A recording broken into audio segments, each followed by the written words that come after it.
10일 목요일 새벽기도의 찬송가는 524장 갈 길을 밝히 보이시니입니다. 함께 읽으실 말씀은 야고보서 4장 11절에서 17절의 말씀입니다.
사도신경으로 신앙 고백하심으로 새벽기도에 시작하겠습니다. 전능하사 천지를 만드신 하나님 아버지를 내가 믿사오며 그 외아들 우리 주 예수 그리스도를 믿사오니 이는 성령으로 잉태하사 동정녀 마리아에게 나시고 본디오 빌라도에게 고난을 받으사 십자가에 못 박혀 죽으시고 장사한 지 사흘 만에 죽은 자 가운데서 다시 살아나시며 하늘에 오르사 전능하신 하나님 우편에 앉아 계시다가 저리로서 산자와 죽은 자를 심판하러 오시리라. 성령을 믿사오며 거룩한 공회와 성도가 서로 교통하는 것과 죄를 사하여 주시는 것과 몸이 다시 사는 것과 영원히 사는 것을 믿사옵나이다. 아멘. 찬송가 524장 갈 길을 밝히 보이시니입니다. 갈 길을 밝히 보이시니 주 앞에 빨리 나갑시다. 우리를 찾는 구주 예수 곧 오라 하시네. 죄악 벗은 우리 영혼은 기뻐 뛰며 주를 보겠네. 하늘에 계신 주 예수를 영원히 섬기리. 우리를 오라 하시는 말 기쁘게 듣고 순종하세. 구주를 믿기 지체 말고 속속히 나가세. 죄악 벗은 우리 영혼은 기뻐 뛰며 주를 보겠네. 하늘에 계신 주 예수를 영원히 섬기리. 주 오늘 여기 계시오니 다 와서 주의 말씀 듣세. 듣기도 하며 생각하니 참 진리시로다. 죄악 벗은 우리 영혼은 기뻐 뛰며 주를 보겠네. 하늘에 계신 주 예수를 영원히 섬기리.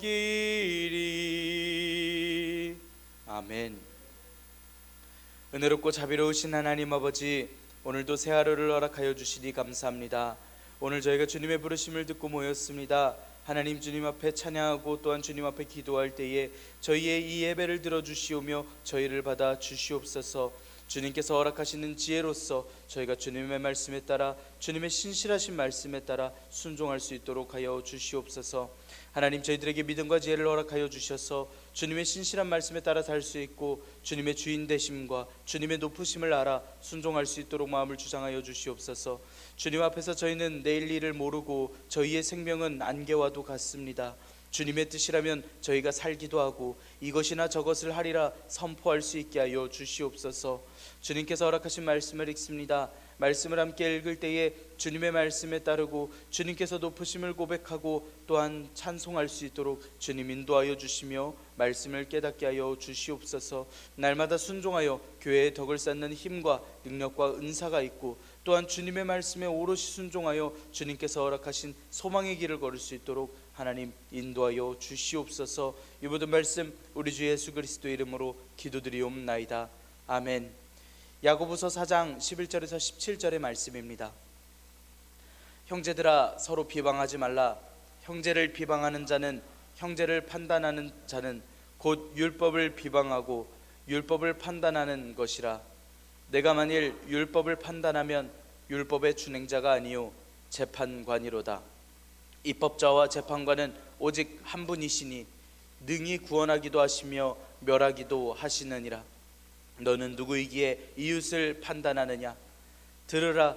너희 중에 말하기를 오늘이나 내일이나 우리가 어떤 도시에 가서 거기서 1년을 머물며 장사하여 이익을 보리라 하는 자들아, 내일 일을 너희가 알지 못하는도다. 너희 생명이 무엇이냐? 너희는 잠깐 보이다가 없어지는 안개니라. 너희가 도리어 말하기를 주의 뜻이면 우리가 살기도 하고 이것이나 저것을 하리라 할 것이거늘 이제도 너희가 허탄한 자랑을 하니 그러한 자랑은 다 악한 것이라. 그러므로 사람이 선을 행할 줄 알고도 행하지 아니하면 죄니라. 아멘. 오늘도 하나님께서 예배 자리에 함께 하시는 여러분들에게 크신 은혜와 평강을 내려주시길 원합니다. 함께 야고보서의 말씀을 읽고 있습니다. 오늘 말씀은 세상과 벗하지 말라라는 내용으로서 나라의 박해와 대흉년으로 고생하고 있던 유대인 교인들에게 편지하는 야고보 사도의 편지입니다. 오늘 말씀에서는 형제를 판단하지 말 것과 헛된 계획을 하지 말 것을 명령하며 말씀합니다. 교회 공동체는 다른 사람을 비방해서는 안 됩니다. 아무리 실수와 잘못을 한 교인이라도 비방해서는 안 될 것을 말씀합니다. 그런 이들은 율법을 비방하고 판단하는 것이나 마찬가지인데, 왜냐하면 율법은 사랑의 계명이기 때문입니다. 만약 누군가 율법을 판단한다면 스스로 판단하는 자입니다. 하지만 율법을 만들고 재판하시는 분은 하나님 한 분뿐이시기 때문에 율법을 판단하는 자는 하나님과 같은 자라고 스스로를 높인 것 같은 것이라고, 이것은 교만의 죄를 범하는 것이라고 가르치고 있습니다. 오직 하나님께서만 구원하시고 심판하시니 형제를, 이웃을 비판하고 심판해서는 안 됨을 이야기하고 있습니다. 사람은 겸손으로서 계명을 행해야 합니다. 또 헛된 계획을 하지 말 것을 전합니다. 교회 안에는 자신의 사업을 자랑하던 이들이 있었습니다. 그런 이들은 사람들을 선동해서 함께 이익을 보러 가려고 합니다. 하지만 우리는 내일 일을 알지 못합니다. 생명이 안개처럼 잠깐 보이다가 없어지기도 합니다. 성도는 이익을 쫓는 자가 아닌 주님의 뜻을 쫓아 살고 주님의 뜻대로 행하는 이들입니다. 그렇기 때문에 세상의 헛된 자랑을 쫓거나 이익을 따라 살면 안 될 것을 말씀합니다. 사람은 겸손하게 하나님께 복종하는 삶을 살아야 합니다. 하나님께서 높으심을 알기 때문에 우리가 주님 앞에서 높아지는 그러한 삶을 살아선 안 됩니다. 왜 사소한 비난과 비방까지도 이렇게까지 문제를 삼고 범죄처럼 이야기를 하는가 부정할 수 있는 말씀이지만, 이미 우리는 말씀을 통해서 이렇게 비난하고 우리의 형제를, 우리의 이웃들을 비난하는 것을 주님께서 기뻐하시지 않을 것을, 교회에는 어울리지 않는 일이라는 것을 우리가 말씀을 통하여 들어버렸습니다. 그렇다면 조금이라도 주님께서 싫어하지 않으시는, 교회의 덕을 쌓지 못하는 그러한 일들을 피하고 범죄하지 않는 일들을 우리가 노력하여 행하기를 원합니다. 주님의 말씀에 예민하게 반응하고 순종하여 하나님께서 기뻐하시는 삶을 살아가기를 간절히 소망합니다. 11절 12절의 말씀입니다. 형제들아, 서로 비방하지 말라. 형제를 비방하는 자나 형제를 판단하는 자는 곧 율법을 비방하고 율법을 판단하는 것이라. 내가 만일 율법을 판단하면 율법의 준행자가 아니요 재판관이로다. 입법자와 재판관은 오직 한 분이시니 능히 구원하기도 하시며 멸하기도 하시느니라. 너는 누구이기에 이웃을 판단하느냐?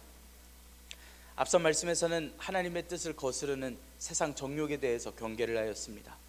성도가 하나님 앞에서 취할 바른 자세들을 이야기를 했더라면 하나님과의 관계에서 겸손하고 회개하는 자세로서 하나님을 가까이 할 것을 권면하였었습니다. 그리고 이어지는 오늘의 말씀에서 성도가 서로 비방하고 판단해선 안 될 것을 말씀하고 있습니다. 성도끼리는 비방하지 말 것을 금하며 시작합니다. 야고보 사도는 이 편지를 읽는 이들에게 8절의 말씀에서는 죄인들, 두 마음을 품은 자들이라고 꾸중하듯이 불렀는데 이번에는 형제들아 라고 부르고 있습니다. 형제라고 하는 호칭은 예수님 안에서 맺어진 형제들, 곧 하나님의 자녀들을 가리키고 나의 가족들, 나의 친형제들과 같이 친근하게 부르는 말씀입니다. 이들은 예수님 안에서 맺어진 공동체로서 예수님 안에 있는 한 신앙으로서 연합해 교회의 덕을 쌓는 일에 함께 힘써야 할 하나의 교회입니다. 형제간에 서로 비방하거나 형제를 판단하면 곧 율법을 비방하거나 판단하는 것과 마찬가지라고 전하고 있습니다. 비방하지 말라고 이야기합니다. 비방하지 말라는 말은 대항하고 상대방을 폄하하지 말라는 원어입니다. 험담하지 말라라는 뜻입니다. 험담과 같은 일들은 마음속의 증오와 교만을 표현하게 되어 있습니다. 이미 야고보 사도는 당시 교회 공동체 안에서 성도 간의 서로 싸움과 다툼의 그 원인이 무엇인지를 앞에 말씀에서도 밝혀 이야기했습니다. 그런 분쟁 중에 서로를 향한 비난의 말들이 오고 가고 있었습니다. 자신과 의견이 다른 상대방을 가차없이 헐뜯고 또 깎아내림으로써 자신이 높아지려고 하고 있었습니다. 하지만 야고보 사도는 진정으로 이들을 향하여 상대방에게 악한 말을 하지 말도록 권면하고 있습니다. 앞서 말씀드린 대로 야고보 사도는 형제를 판단하고 비방하는 것이 율법을 판단하고 비방하는 것이라고까지 이야기하고 있습니다. 판단한다라는 말은 법에 비추어 죄의 유무를 재판하는 것을 가리켜 판단한다라고 이야기합니다. 형제를 판단한다, 재판한다라고 하는 것은 율법을 지키는 준행자가 아니라 율법을 재판하는 재판자로 나서는 것 같다라고 이야기하고 있습니다. 왜 야고보 사도는 형제를 비방하고 판단하면 그것이 곧 율법을 비방하고 판단하는 것이라 이야기를 했냐 하면 우선 이 율법은 모세의 율법을 말씀합니다. 하나님께서는 시내산에서 모세를 통하여 이스라엘 백성들에게 10계명을 주셨습니다. 이 율법은 모세에 의해서 출애굽기, 레위기 그리고 신명기에 기록되어 있습니다. 그리고 예수님께서는 율법의 본질을 두 가지로 나누어 이야기하셨습니다. 하나는 하나님을 마음과 몸과 목숨과 뜻과 힘을 다하여 사랑하는 것이고 또 하나는 이웃을 자기 몸과 같이 사랑하는 것입니다. 야고보 사도는 앞선 말씀에서 레위기 19장의 말씀을 근거로서 내 이웃을 내 몸과 같이 사랑하라고 이야기를 했습니다. 여기에서도 알 수 있듯이 사랑은 율법의 핵심입니다. 따라서 성도들은 이웃을 사랑하는 일에만 집중해야 합니다. 이것이야말로 성도들이 집중하고 행해야 할 본분입니다.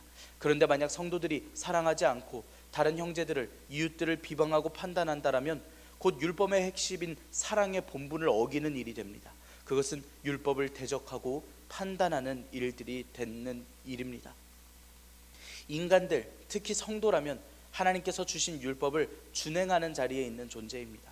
그런데 만약 그런 이들이 율법을 판단한다라면 율법의 준행자로서 하나님께서 부르신 위치에서 거부하고 또한 대항하는 일들로서 내가 재판자로서 서겠다라고 이야기하는 것과 다름이 없다라는 이야기입니다. 여기서 재판관이라고 하는 건 판단하는 사람을 뜻합니다.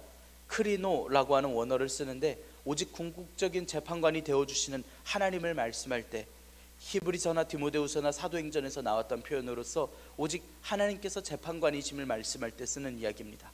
엄밀한 의미에서 이야기를 하자면 오직 하나님만 가능한 율법의 재판자의 자리를 내가 재판자가 되겠다라고 이야기를 하는, 하나님과 대등해지려고 하는 교만을 가진 이들이라고까지 이야기할 수 있겠습니다. 곧 사단이 가졌던 교만한 마음을 가진 것과 같은 일입니다. 사단은 하나님과 같은 자리에 서고자 하는 욕망을 품다가 하늘에서 떨어진 존재들인데 그런 그가 태초에 인간에게 교만을 불어넣어서 인류의 최초의 죄를 저지르게 만듭니다. 다시 말해서 형제를 판단하고 비방하는 자는 율법을 판단하는 자이고 나아가 스스로를 재판자의 위치에 올려놓는 이들입니다. 이는 곧 하나님의 자리에 앉으려고 하는 것과 다름이 없습니다. 연약한 인간으로서 전지전능하신 하나님의 자리를 넘보는 것과 같은 교만이라는 말씀입니다. 법을 세우시는 분도 재판하시는 분도 오직 한 분 하나님뿐이십니다. 하나님께서는 구원하시고 멸하십니다. 그것도 그냥도 아니고 능히 행하실 수 있으신 하나님이십니다. 그런데 누가 감히 이웃을 판단하고 비방하는가 지적하듯이 이야기하는 야고보 사도의 이야기를 들을 수 있습니다. 만약 누군가 율법의 역할과 율법의 준행자라고 하는 자신의 정체성을 잘 인식한다고 있다면, 자기가 하나님의 성도라고 하나님의 사도라고 자부할 수 있는 자들이라면 당연히 하나님 앞에 겸손한 자가 되어 형제를 비방하는 죄를 범하지 않을 수 있습니다. 하나님 말씀에 순종한다라고 하는 것이 이렇게 깊은 뜻과 이렇게 큰 범죄에 연루될 수도 있음을 우리가 예민하게 반응하고 또한 순종할 수 있어야 하는 줄 믿습니다. 13절 14절의 말씀입니다. 들으라, 너희 중에 말하기를 오늘이나 내일이나 우리가 어떤 도시에 가서 거기서 1년을 머물며 장사하여 이익을 보리라 하는 자들아, 내일 일을 너희가 알지 못하는도다. 너희 생명이 무엇이냐? 너희는 잠깐 보이다가 없어지는 안개니라. 이어지는 말씀에서는 자기 뜻대로 사는 세속적 삶에 초점을 맞추어서 이것을 경계하면서 주님의 뜻에 살라고 권면하듯이 이야기합니다. 이 말씀을 시작을 들으라 라고 집중시키며 말씀을 시작합니다. 누군가 이렇게 말합니다. 오늘이든 내일이든 우리가 어떤 도시에 가서 1년을 살면서 장사해서 이익을 보자라고 이야기합니다. 오늘이든 내일이든 이라고 이야기하는 것은 언제 갈지 확신하지는 않는데 그렇게 미래의 길을 이렇게 결정하자라고 하는 자기의 뜻을 이야기합니다. 하나님께 뜻을 여쭌이 아닌 자기의 뜻을 세우는 것을 표현하고 있습니다. 누군가 하나님 뜻 없이 자기의 인생을 결정하려고 하고 있습니다. 그러면 이들은 내일의 일을 알지 못합니다. 그렇게 살아가는 생명은 또 무엇이겠습니까? 허무합니다. 헛됩니다. 야고보 사도는 안개라고 표현하고 있습니다. 인간의 생명이 짧은 순간에 사라진다라고 하는 것을 강조하며 안개라고 이야기합니다. 연기처럼 잠깐 살다가 사라지는 그러한 존재임을 표현하고 있습니다. 만약 인간이 이런 사실을 겸허하게 인정할 수 있다면 하나님 앞에 우리는 안개와도 같다고, 우리는 잠깐 있다가 없어지는 이들 뿐이라고 고백할 수 있다면 그들은 자신 마음대로 모든 장래일을 결정하는 교만한 태도, 내일 일도 알지 못하면서 그 일을 자기 뜻대로 세워가려고 하는 그 미련한 생각들을 버릴 수 있게 됩니다. 교인이라면, 하나님 말씀대로 살아가는 이들이라면 하나님 앞에서의 겸손한 태도, 겸손한 삶의 태도만이 교인들의 삶으로서 올바르다라고 하는 것을 이야기하고 있습니다. 이렇게 하나님의 뜻 없이 자기의 뜻대로만 사는 이들의 어리석음을 이야기를 했습니다. 그리고 이어지는 말씀에선 주님의 뜻을 따라갈 성도들의 인생 자세를 이야기를 합니다. 15절에서 17절의 말씀 함께 읽겠습니다. 너희가 도리어 말하기를 주의 뜻이면 우리가 살기도 하고 이것이나 저것을 하리라 할 것이거늘 이제도 너희가 허탄한 자랑을 하니 그러한 자랑은 다 악한 것이라. 그러므로 사람이 선을 행할 줄을 알고도 행하지 아니하면 죄니라. 앞선 13절 14절 말씀처럼 우리가 언제가 될지 모르지만 어디든지 가서 장사하는 삶을 살자라고 이야기할 것이 교인들의 삶이 아닙니다. 도리어 가서 이렇게 이야기해야 합니다. 주님의 뜻이라면 우리가 살기도 하고 이것이나 저것이나 하겠다라고 선포할 수 있어야 합니다. 교인이라면 미래에 대해서 계획을 세울 때 반드시 주님의 뜻 안에서 세워야 함을 표현하고 있습니다. 교인들은 삶의 주인께서 하나님이심을 실제로 삶 속에서 인정하는 것이 필요합니다. 어떤 교인이 먼저 계획을 세우려고 하면 먼저 하나님의 뜻을 고려하는 것을 행해야 합니다. 그리고서는 비로소 주님의 뜻 안에서 적극적으로 이것저것 하려고 하는 계획을 세우게 되고, 그리고 하나님의 지혜를 얻고 또 추진할 수 있게 됩니다. 주님께서 주신 마음과 지혜가 그동안 준비하고 생각했던 뜻한 것이 아니라고 한다면 언제든지 멈출 수 있어야만 합니다. 이렇게 삶에서는 하나님께서 높으심을 알고 주님께서 인도하심을 알며 하나님을 전적으로 의존하고 살아가야 함을 말씀하고 있습니다. 16절의 말씀은 13절에서 말씀하였던 장사하며 살겠다고 하던 이들을 보고 하나님을 인정하기보다는 자신들의 오만한 확신을 자랑으로 여겼습니다. 허탄한 자랑은 거만하고 오만하다라는 뜻으로서 장사하겠다라는 그 이들의 마음이 모르고 한 것이 아니라 그들의 미래에 대한 계획과 자랑은 모두 하나님을 배제한 채로 그들의 오만한 태도에서 시작되었음을 말씀합니다. 오만한 자랑을 이야기를 하는데 그러한 자랑들은 사실 다 악한 것이다 라고 이야기합니다. 그러므로 라고 이야기하며 17절에서 이 말씀을 마무리합니다. 사람이 하나님의 뜻대로 그 하나님의 주권 아래에서 겸손히 살아야 함을 사실을 알면서도 그렇게 행하지 않는 것이 바로 죄라는 것을 선언하고 있습니다. 야고보 사도는 13절 이후에 책망하고 있는 상인들은 겸손히 하나님과 함께 행하는 것에 대해서 실패한 상인들을 가리켜 꾸중하고 있습니다. 이것은 그들이 범했을지 모르는 어떠한 죄보다 더욱더 큰 죄입니다. 교인들은 하나님 앞에서 철저히 겸손함으로써 하나님께서 주인 되심을 알고 하나님의 말씀에 순종할 수 있어야 합니다. 이것이 바로 예수님의 이름으로 모인 이들의, 교인들의 가장 기본적인 행동입니다. 야고보서를 받아보는 여러 지역에 흩어져 있는 유대인들이 있습니다. 이들은 당연하게 하나님의 말씀에 대하여서 이미 잘 알고 있습니다. 그런데도 그런 이들이 하나님의 말씀을 알고도 그 말씀을 그들의 삶에 실천하지 않고 있습니다. 이웃을 사랑하라고 하는 하나님의 말씀에, 예수님의 말씀에 순종하지 않고 살아가고 있습니다. 진리를 알면서도 실천하지 않는 것은 죄를 짓는 일입니다. 물론 악한 것은 허탄한 자랑을 함이 악합니다. 그런데 무엇이 선인 줄 알면서도 이것을 행하지 않는다라면 그때부터는 분명히 죄라고 선언하고 있습니다. 저는 얼마 전 책을 통하여 세상에서는 부자가 되는 방법, 효과적이게 세상에서 돈을 버는 방법이라는 내용을 보았습니다. 한 회사의 대표가 전에 있던 회사를 퇴사하면서 있었던 일인데 다시 만나지도 않을 것 같은 그 사람들에게 모든 것을 베풀며 감사 인사를 전했다라고 하는 내용이었습니다. 분명 성공하려고 하면 베푸는 것도 아끼고 먹고 전략해야만 성공해야 할 수 있는 것 같은데 성공한 이들의 사례를 들어보면 오히려 그런 속에서 서로 감동을 나누고 그 끝에 모든 게 다 돌아온 게 된다라고 하는 그러한 내용이었습니다. 저 말이 도덕책의 이야기거나 어른들의 이야기라면 내가 베풀고 내가 가진 걸 다 잃었을 때 책임져 주지도 않을 거면서 무슨 책임감 없는 이야기를 하느냐고 절대 따르지 않았을 만한 내용입니다. 그런데 유명한 성공한 대표의 이야기가 저러하니 이미 성공해본 사람의 이야기라고 하니 감히 무시하지도 못하겠고 가능성도 있어 보입니다.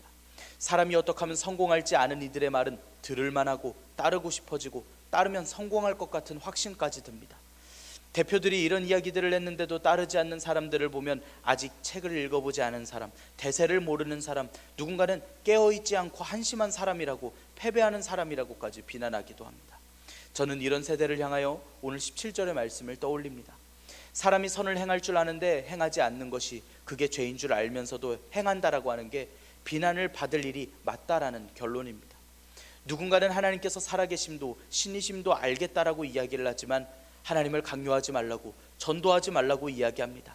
이것은 하나님께서 살아계심을 모른다라는 이야기입니다. 선을 알았고 살 길을 안다면서 행하지 않으면 대세를 모르고 패배할 현대인들과 다를 바가 없습니다. 스스로 알아서 패망의 길을 걷는 것이기 때문입니다. 우리는 선을 행할 줄도 알고 무엇이 선인 줄도 알고 패망의 길을 걷고 있는 게 어떠한 길인지 우리의 이웃들을, 우리의 주변들을 통하여 봅니다.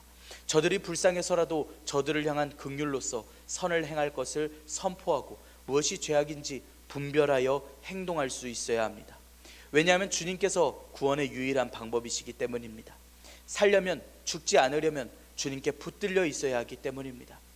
회사의 대표의 말이 믿을만하고 따를만했다라면 주님의 말은 정답입니다. 이 세상을 만든 말씀입니다. 신실하고 미쁜 말씀입니다. 순종할 수밖에 없는 생명의 말씀입니다. 온 세상이 주님께서 주인 되심을 믿고 인정할 때에 비로소 고백할 수 있고 또한 진심으로 행할 수 있는 말씀인 줄을 믿습니다. 우리는 오늘 이 말씀을 믿습니다. 우리는 오늘 이 말씀을 따릅니다. 우리가 주님을 믿고 세상에 전할 수 있는 전달자가 될 수 있기를 원합니다. 우리는 이 율법을 준행할 수 있는 준행자가 되기를 원합니다. 우리는 형제를 비방하고 판단하는 이들이 아닙니다. 이게 율법을 넘어서고 판단하는 일임을 알았기 때문에, 성공하는 방법이 아님을 우리가 알았기 때문에 우리는 행해선 안 될 것입니다. 하나님께서 싫어하시는 일, 교만하려고 하는 일임을 우리는 알았기 때문에 이제는 우리는 선을 행할 줄을 알았기 때문에 행해서는 안 됩니다. 우리는 날마다 주님의 기쁨만을 택하며 살아가기를 원합니다. 하나님께서 알려주신 교회의 선을 행하며 살아갈 수 있기를 원합니다. 주님께서 오늘 우리의 결단을 기뻐하시고 우리의 헌신과 우리의 주님을 향한 사랑을 기뻐하여 주시며 우리의 삶 중에 함께하여 주시는 줄 믿습니다. 기도하겠습니다. 은혜롭고 자비로우신 하나님, 저희들에게 은혜와 평강과 지혜를 허락하여 주시니 감사합니다. 하나님, 저희들 오늘 말씀을 통하여 당시 교회가 가지고 있었던 이웃을 향한 악한 마음들과 또한 저들을 향한 꾸중의 말씀을 통하여 하나님께 순종할 말씀을 들었습니다. 저희가 긍휼한 마음을 가지고 이웃을 품을 수 있게 하여 주시옵소서. 저들을 위하여 하나님께서 명하신 긍휼을 베풀게 하여 주시옵소서. 저희의 삶을 돌아보고 저희의 삶이 주님께서 기뻐하시는 일을 행하고 있는가, 율법을 준행하고 있는가 돌아볼 수 있게 하여 주시옵소서. 율법을 판단하지 않고 하나님 말씀에 온전히 순종하여 오직 재판관이신, 오직 저희들을 주관하여 주시는 우리 하나님만을 저희들이 섬기고 또한 따를 수 있게 하여 주시옵소서. 저희의 말들과 행동으로서 교회와 이웃들을 해치지 않게 하여 주시옵고, 주님의 뜻이라면 나아갈 수 있고 또한 멈춰설 수 있는 순종하는 종으로서 살아갈 수 있게 하여 주시옵소서. 주님, 저희들 살아가는 인생 안개와도 같은 인생입니다. 주님께서 붙들어 주시고 인도하여 주시옵소서. 온전히 주님의 뜻을 기다립니다. 온전히 주님의 말씀에 순종합니다. 주님, 저희의 마음을 주장하여 주시옵소서. 오늘 하루를 살아가는 동안에도 온전히 주님의 뜻대로 주님의 말씀대로 행하기를 간절히 소망합니다. 주님, 저희들을 붙들어 주시며 오늘 저희와 함께 동행하여 주시옵소서. 이 모든 말씀 우리 주 예수 그리스도의 이름으로 기도드리옵나이다. 아멘. 하늘에 계신 우리 아버지여, 이름이 거룩히 여김을 받으시오며 나라가 임하시오며 뜻이 하늘에서 이루어진 것 같이 땅에서도 이루어지이다.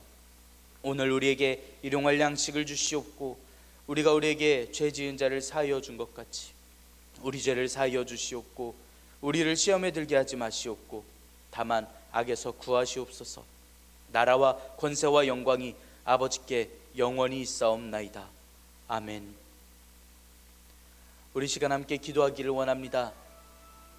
우리가 지켜낼 우리의 모든 하나님께서 허락하여 주신 그 말씀들을 우리가 지켜낼 수 있도록, 하나님께서 크심을 알고 우리가 온전히 순종할 수 있도록 믿음과 또한 마음을 허락하여 주시라고 기도하기를 원합니다. 또한 전염병을 물리쳐 주시라고 함께 기도하기를 원합니다. 우리 교우들의 건강 회복을 위하여서 또한 한 목소리로 기도하기를 원합니다. 우리 또한 함께 기도할 때에 우리 정평규 선교사님 장례를 위하여서 함께 기도하기를 원합니다.